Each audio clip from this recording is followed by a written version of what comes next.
Début aujourd'hui du 9e Forum sur le développement de l'Afrique. Le chef de l'État Alassane Ouattara participe aux travaux à Marrakech, au Maroc. Une rencontre pour relancer le partenariat entre la Côte d'Ivoire et la France. Le but est de rénover le système ivoirien d'enseignement supérieur. Enfin, Oscar Pistorius ira-t-il en prison? Le procès de l'ex-champion paralympique a repris aujourd'hui à Pretoria. Bonsoir et bienvenue si vous nous rejoignez sur RTI 2. Tout d'abord, l'ouverture cet après-midi du 9e Forum sur le développement de l'Afrique. Plusieurs chefs d'État et de gouvernement africains, dont le président de la République Alassane Ouattara, participent aux travaux du 12 au 16 octobre prochain à Marrakech, au Maroc. Il s'agit d'évaluer les mécanismes actuels de financement du processus d'épanouissement économique et social des populations africaines en pleine croissance. À noter également qu'une importante rencontre est prévue demain, mardi 14 octobre, entre le chef de l'État ivoirien et le souverain marocain Mohamed VI à Rabat.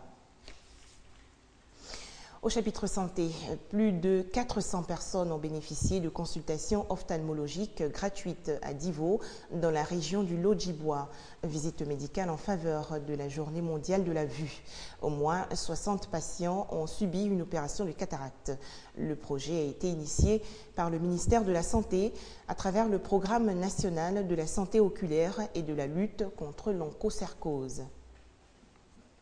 Abel, conseiller pédagogique à Divo, est heureux.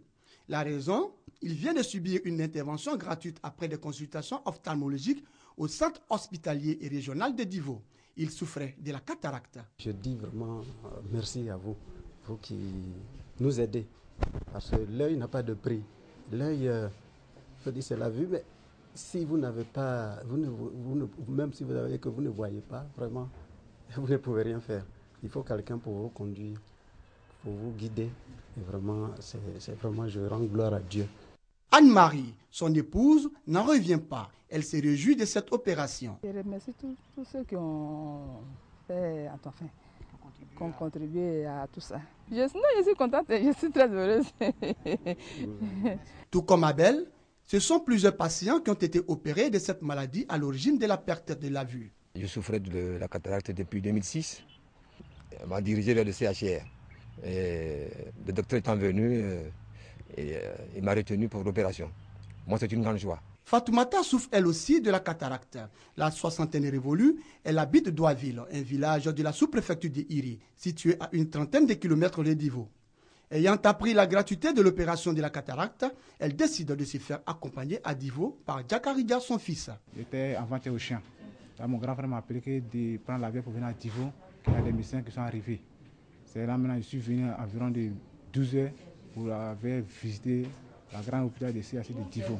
Quand je suis arrivé, c'est là les gars disent non, ils peuvent l'opérer sans problème. Ces consultations ophtalmologiques gratuites suivies de chirurgie de la cataracte s'inscrivent dans le cadre de la Journée mondiale de la vue. Le thème retenu cette année est « Appel à l'action, plus de cas de cécité évitables ». Les explications de Koné Pargassoro. Les personnels de santé en grève au Libéria voisin. Ils réclament des primes de risque liées au travail en raison de la fièvre hémorragique. Le Libéria, faut-il le rappeler, est le pays le plus touché depuis le début de l'épidémie d'Ebola, avec 2316 morts. Réforme de l'enseignement supérieur en Côte d'Ivoire. Une rencontre d'échange s'est tenue récemment pour renforcer les capacités des acteurs du système. Il s'agissait également de relancer le partenariat entre la France et la Côte d'Ivoire dans le secteur de l'enseignement supérieur. Des recherches efficaces et performantes. C'est la feuille de route que se donnent les universités et grandes écoles de Côte d'Ivoire. Pour ce faire, un comité de pilotage est mis sur pied. Il est dénommé Amiruge CI, appui à la modernisation et à la réforme des universités et grandes écoles de Côte d'Ivoire.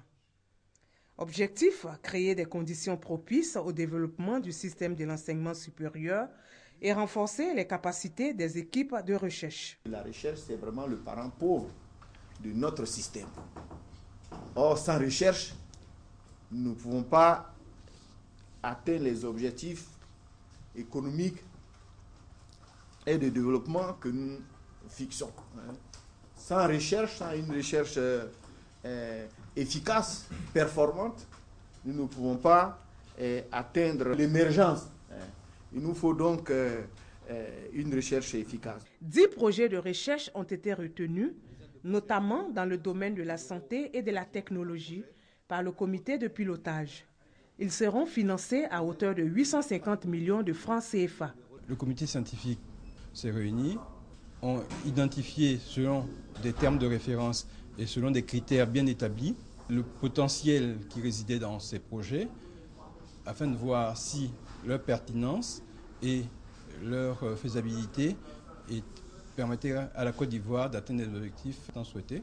Il faut mutualiser les connaissances, les compétences et faire en sorte que les gens qui travaillent sur des sujets semblables dans différentes parties du monde se rencontrent et mettent en commun leurs forces de travail et leurs forces de recherche. Ces projets sont financés dans le cadre du projet CE2, contrat de désendettement développement. On faisait le point avec Grace Kando. La filière anacarde en Côte d'Ivoire, c'est plus de 100 milliards de francs CFA de recettes annuelles. Le pays, deuxième producteur mondial derrière l'Inde, ambitionne de produire à l'horizon 2020 plus de 800 000 tonnes de noix de cajou.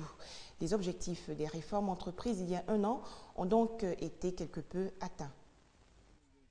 Le souci du gouvernement reste l'amélioration des conditions de vie des producteurs de l'anacarde, qui passera forcément par la transformation de leurs produits. Pour répondre à cette vision, les responsables de la filière anacarde ont arrêté des stratégies.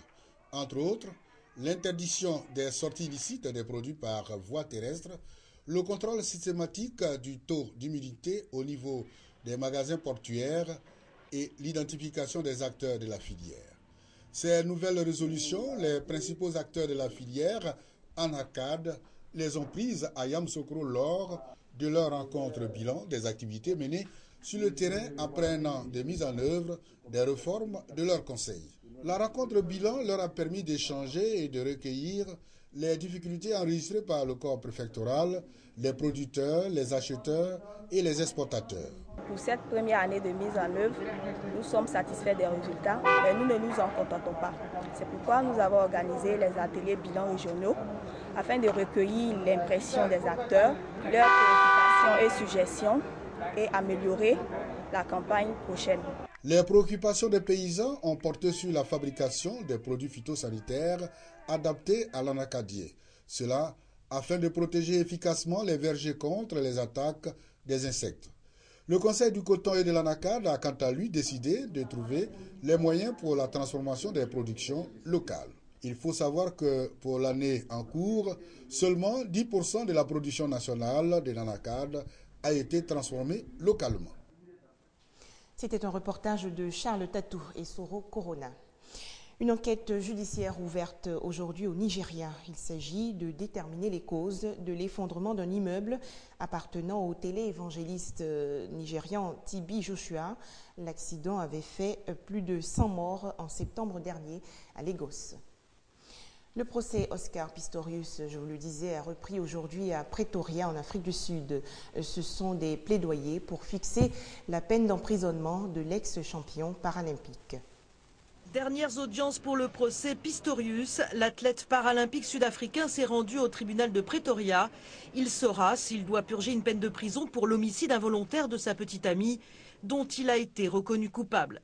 Devant la cour, ses avocats vont tenter d'arracher la peine la plus légère possible. Il peut être condamné à maximum 15 ans de prison, mais il peut aussi être libéré. Ce matin, le premier témoin, la psychologue de Pistorius, a décrit un homme brisé qui a tout perdu. La sentence est attendue d'ici jeudi prochain.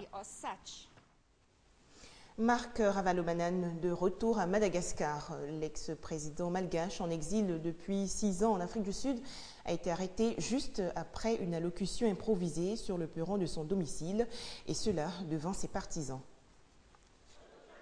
Comme une rockstar, il tente de se frayer un chemin au milieu d'une foule compacte. Marc Ravalomanane effectue sa première apparition publique quelques heures seulement après son retour à Madagascar.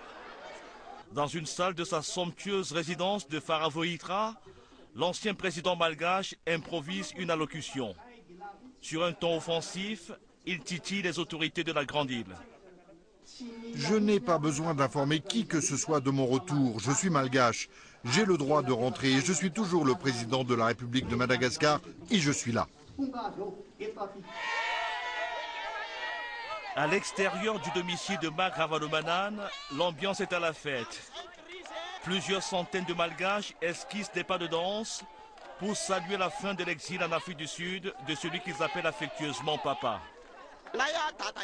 Nous ne reconnaissons que Papa. Il est le seul qui puisse résoudre la crise à Madagascar. Nous sommes contentes que Papa Ravalomanane soit rentré pour redresser et construire le pays. Cela fait 5 ans et demi et même plus que nous attendions ce moment. La fête organisée pour le retour d'exil de Marc Ravalomanane a tourné court. La foule massée devant sa résidence a été dispersée par une quarantaine d'éléments des forces spéciales de la gendarmerie. Et l'ancien président malgache a été arrêté. La tension monte dans la capitale. Un troisième mandat aux élections présidentielles en Bolivie pour Evo Morales. Le dirigeant de gauche remporte une majorité écrasante, 61% des voix, selon des résultats encore non officiels. Dès l'annonce des premiers résultats de l'élection présidentielle dimanche, les Boliviens se sont rassemblés sur la place Murillo à La Paz dans une ambiance de fête. Bien qu'ils soient encore non officiels, ces résultats sont sans surprise. Evo Morales est réélu triomphalement pour un troisième mandat avec plus de 60% des suffrages. Le premier président amérindien d'Amérique du Sud est apparu au balcon du palais présidentiel, flanqué de son fidèle vice-président Alvaro Garcia Linera. Dans l'euphorie, Evo Morales a annoncé son intention de faire entrer la Bolivie dans le club des nations nucléarisées. Nous allons nous mettre à l'énergie nucléaire et des fins pacifiques, mes frères et sœurs. Il faut voir grand. Evo Morales va donc pouvoir continuer à mener sa révolution douce teintée de socialisme et d'anti-américanisme avec le soutien d'une population en grande majorité indigène. Cette victoire, il la doit principalement à la réussite de sa politique économique.